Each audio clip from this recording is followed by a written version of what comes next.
number 8 out of 10, so that means everything's been said, but not everyone has said it yet. And I'll be quick. I am the co-chairman in the House now of the Nuclear Energy Working Group. That was the old Nuclear Energy Caucus. We have over 70 members in a very bipartisan way of the House of Representatives now in our group. And we had a briefing last month, and over 20 showed up for almost 2 hours because this is such an important piece of any solutions that we can pursue for U.S. leadership in the world on issues that matter. And like these senators and former governors, I've been all over the world in the last several years. And there's not a place in the world where they're not looking back at the United States kind of wondering, why are you not pursuing an ambitious nuclear agenda? It's kind of a no-brainer for the U.S. so that you can be a leader on climate change instead of having your head buried in the sand.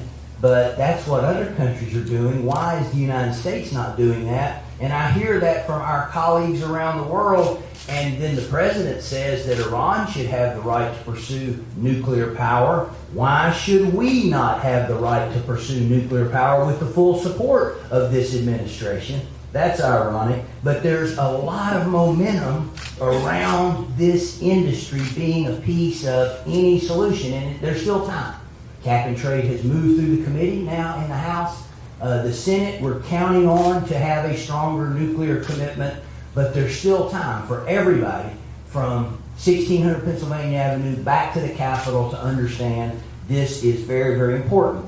Yesterday, I dropped a bill in the House of Representatives. It just simply says, for the purposes of federal law, nuclear energy is hereby declared to be clean energy, and any provision of federal law relating to clean energy shall be considered to include nuclear energy. Why? Because that is a piece of any responsible solution as we look at cap and trade, climate change, whatever the compromise is going to be. I'm also an original co-sponsor of the House Republican Alternative Energy Bill today, which does call for 100 new nuclear plants over the next 20 years. Senator Alexander points out so appropriately that we built the first 100 nuclear reactors in our country in only 20 years, and we know a whole lot more today than we knew then, and this is an example of how much more we need. Number 3, economic stimulus has to include the creation of these new jobs. Any responsible economic stimulus. This is where the impact is going to be the greatest, is put your focus on creating the new energy jobs and industries of the future for economic stimulus. It would have a far greater impact than any other investments, even than we've already made.